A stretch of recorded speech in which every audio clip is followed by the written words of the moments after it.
So the question is, you have multiple branches or multiple locations. What are the centralized services / features versus the decentralized? Having a centralized customer care team, inside sales team, man, that's really easy. The resources that you need to run a call center and inside sales operation are so better managed when you have it in one location, and it's so easy to do. You can route calls from multiple locations to one location. It's easy for your sales reps to see what office that person's calling from right there on the phone. That's not hard to do. There's this concept of allowing people to do what they're really good at over and over and over. And when you centralize something, that's what you're doing. You're listening to the Bug Bucks Podcast, hosted by Allan Draper and Eric Bassett. Hey everyone, welcome to the Bug Bucks Podcast. I'm Allan Draper, and as always, I have Eric Bassett here with me. What's going on, Eric? Hey, Allan. Not too much. We're doing back-to-back episode recordings today, so hoping that the weather's beautiful for you guys out there. This episode's probably going to drop sometime, end of April, beginning of May timeframe. So it should be beautiful for most guys. Yeah, it's, we had this week of weather in Detroit and Boston where it was like in the 80s, like last week, and now it's in the 40s. It was like this crazy week. And we had some door-to-door reps go out there to try to get some preseason, and they just absolutely crushed it. Nice. So just yesterday, actually, it hit a little later in Colorado, or maybe it was Reno, one of our other markets, not Detroit, Boston, but one of our reps went out for his first day and just like he was north of 10. I didn't see it at the end of the day, but I looked at it. It was like over 10 on his very first day back. That's a great way to start. And I think it's going to be, I've said this before, I think it's going to be a great pest year. I think all years are, but I think it's going to be a really buggy year. There's a lot of moisture, a lot of snow, a lot of rain over the winter in a lot of markets across the United States, a lot of weird weather. And I think that's going to benefit us. So looking forward to what the summer holds for us. Absolutely. 100%. So we have a cool topic today. As Eric said, we're recording back to back. We're trying to get some more content out and stay on top of kind of current subjects and topics that are going on in our Bug Bucks Facebook group. First of all, make sure to join that. We talk about it all the time. It's a great resource. Find us on Facebook, BUGBUX. Ask to join there. It's the largest group of PCOs that I think exists on Facebook. I think we're knocking on 3,300 PCOs or something like that. So make sure to join that. Feel free to ask questions, join the conversation in there. Don't just join it and wait for stuff to happen. If there's something that's going on in your business, and the more specific, the better. Make sure to ask that question there. That's a great resource. There are going to be people that have gone through exactly what you're going through. Maybe not exactly, but pretty close enough to provide some good information. So join our group. Watch out for the giveaways that we're doing in there also. Some great giveaways. March, April had a B&G with some product in a package there north of $500. So make sure to check out for those. Watch out for those in that group. So this is what we're going to be talking about today, Eric. Dan Christensen, our buddy from Kuna, Idaho, he asked a question in our group, and I'm just going to go ahead and read it. He said, owners with multiple offices. This is a great subject, multiple offices. What do you have centralized versus what do you do, quote unquote, on the ground?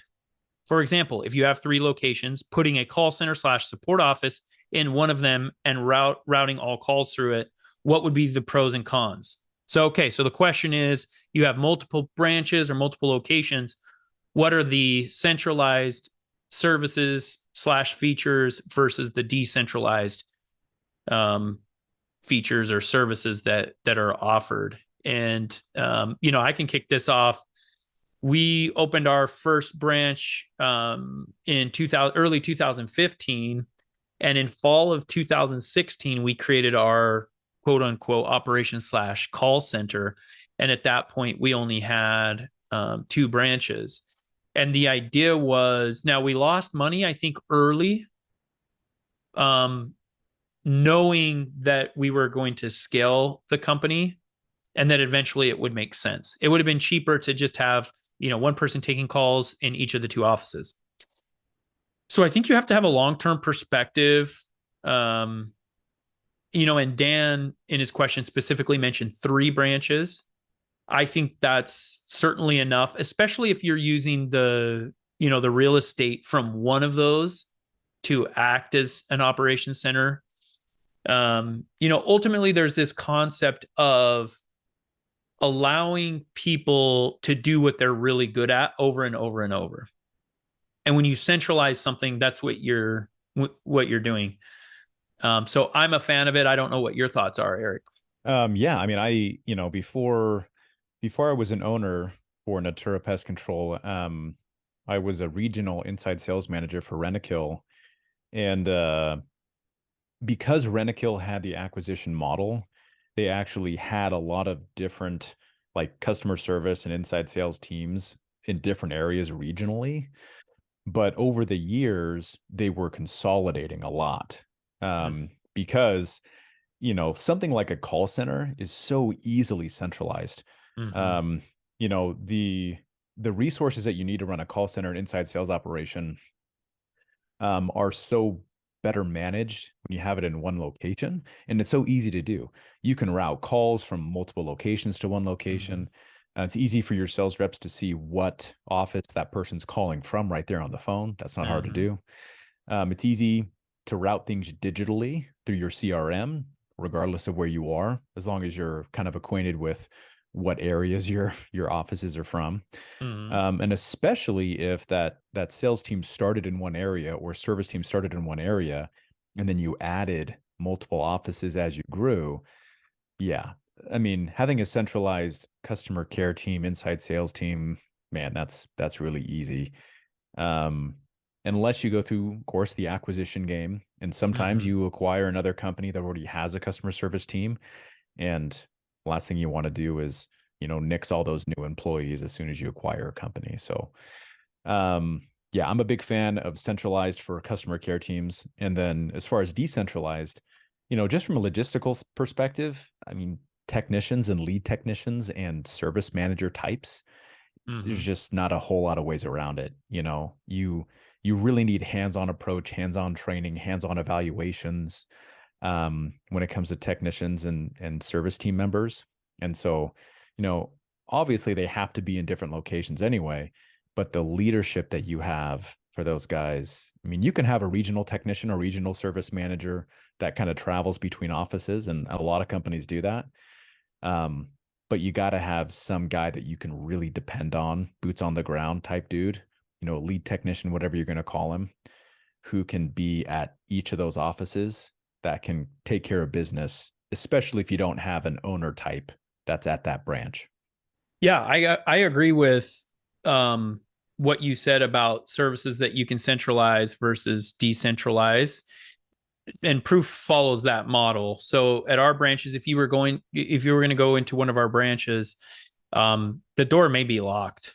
And there may not be anybody there if the branch manager is out doing training or the occasional reservice or whatever. But we don't have somebody that sits in there 8 to 5, 9 to 6, whatever. No one really walks into a pest control business very often. Every once in a while we'd had somebody come in and, that was already in the complex and wanted us to identify a bug, a picture of a bug that they had or whatever. But you don't really need anybody there just sitting around twiddling their thumbs.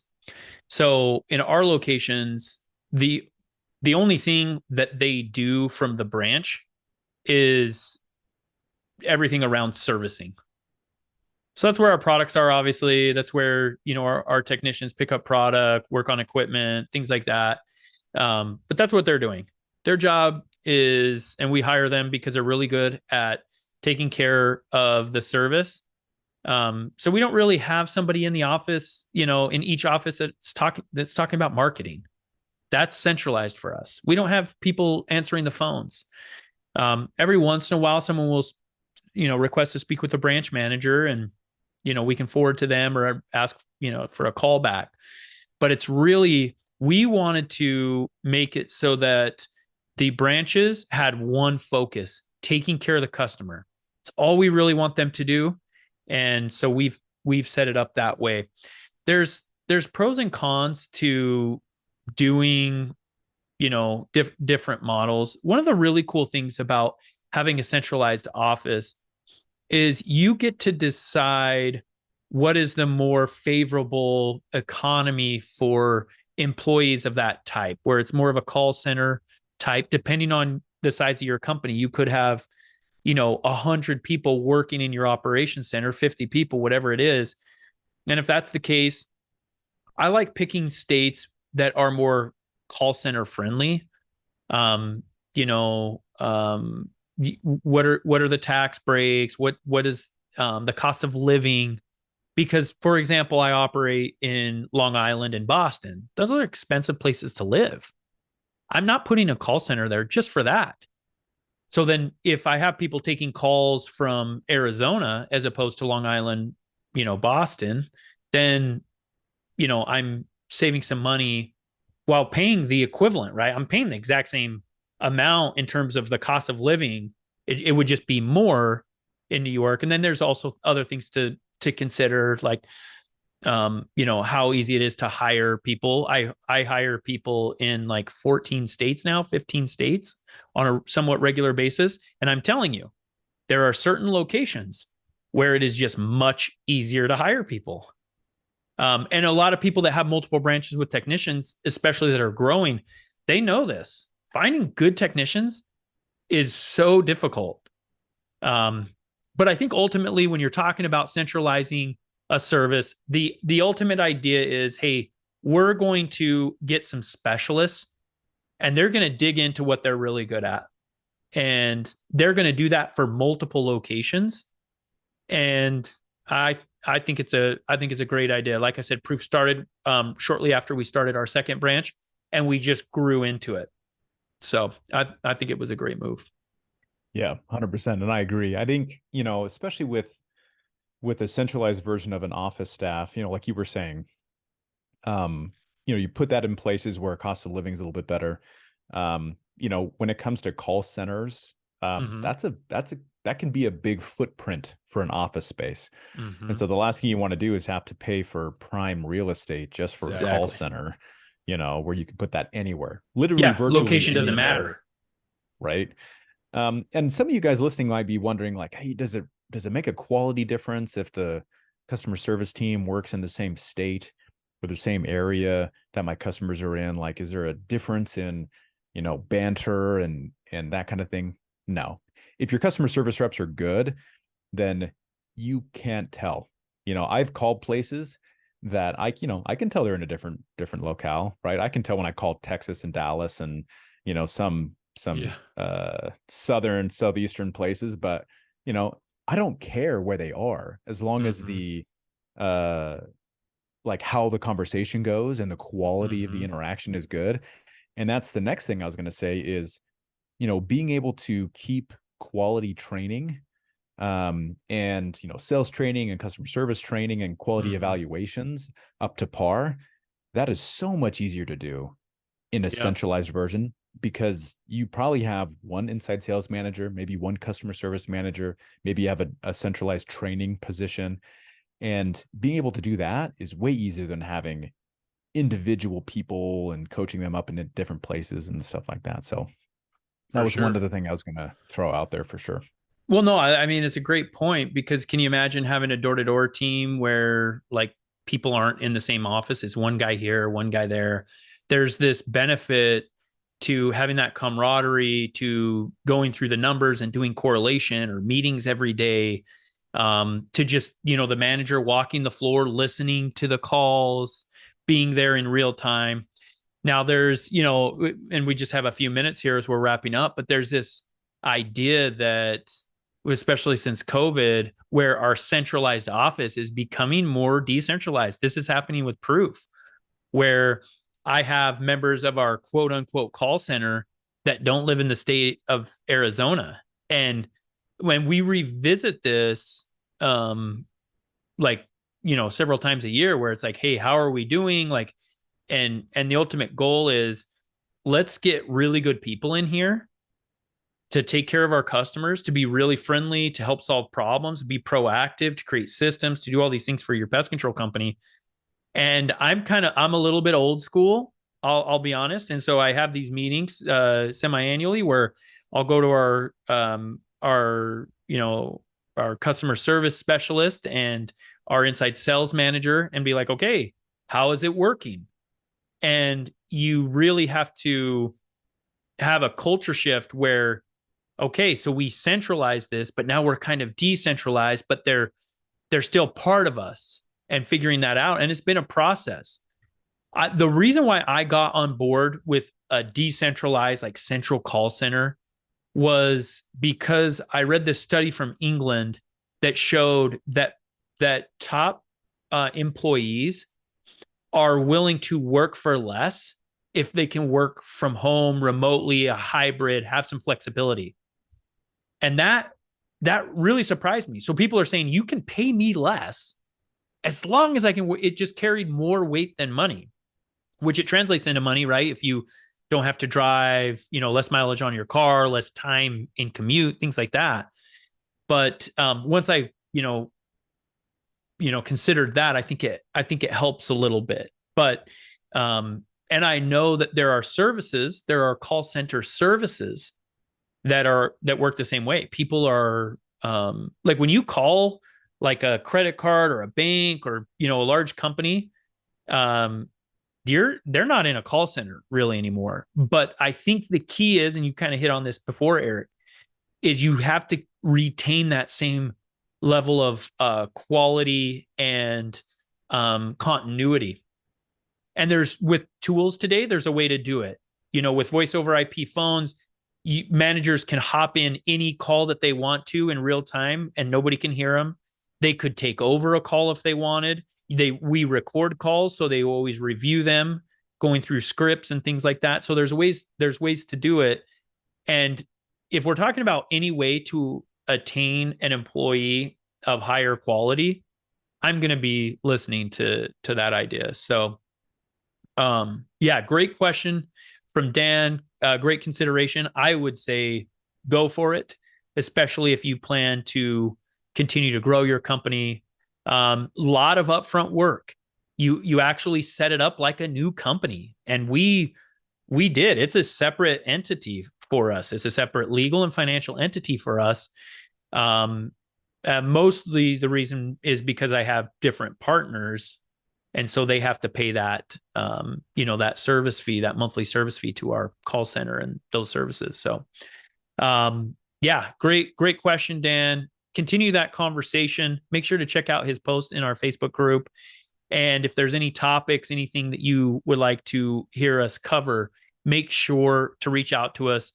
We appreciate your time. We appreciate you sharing this episode with somebody that you think could benefit from it, whether it's an employee, a counterpart, a competitor, whatever. We appreciate that. And we'll catch you next time.